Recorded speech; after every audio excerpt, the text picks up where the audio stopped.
আমাৰ আগৰে পৰা চলি আহিছে আৰু আজিও সেই পৰম্পৰা আমি মানি সেয়া বিহু আদৰণি আমি উদযাপন কৰিছোঁ।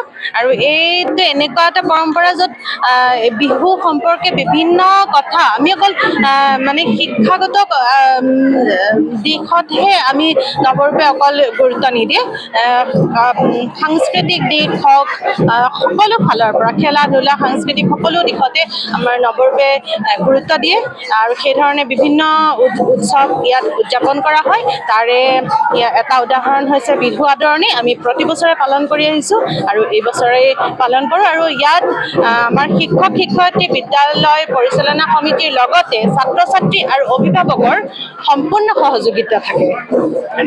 আমাৰ বিদ্যালয়ত প্ৰতি বছৰৰ দৰে এইবছৰ আমি বিহু আদৰণি অনুষ্ঠানটো পাতিছোঁ আৰু সকলোৱে আনন্দ কৰে। বিহুক আদৰিবলৈ সকলো প্ৰস্তুত হৈছোঁ। আপোনালোকৰ তৰফৰ পৰা সকলোকে বিহুৰ নৱবৰ্ষৰ শুভেচ্ছা জনাইছোঁ।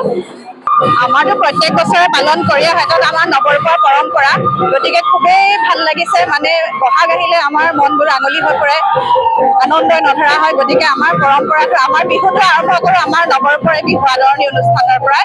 গতিকে খুব ভাল লাগিছে আৰু লগতে আমাৰ ছাত্ৰ ছাত্ৰীসকলক আমাৰ কৃষ্টি সংস্কৃতিৰ লগত পৰিচয় কৰি দিয়াৰ এটা আমাৰ মূল উদ্দেশ্য। আৰু আপোনালোকে আজি দেখিছে আমাৰ ছাত্ৰ ছাত্ৰীসকলে বাদ্যযন্ত্ৰও পৰিৱেশন কৰিছে, বিহু নাচিছে। সকলো আমাৰ মানে কালচাৰটো, মানে আমাৰ সংস্কৃতিটো আমি আগুৱাই নিয়াত আমি আমাৰ নৱৰূপৰ মানে এটা প্ৰচেষ্টা চলাইছোঁ আমি। গতিকে খুব ভাল লাগিছে আজি। বিহু মানে আমাৰ পদূলি মুখত আহি ৰৈ আছে, কিন্তু আমাৰ নৱৰূপত বিহু আজি হ'লেই।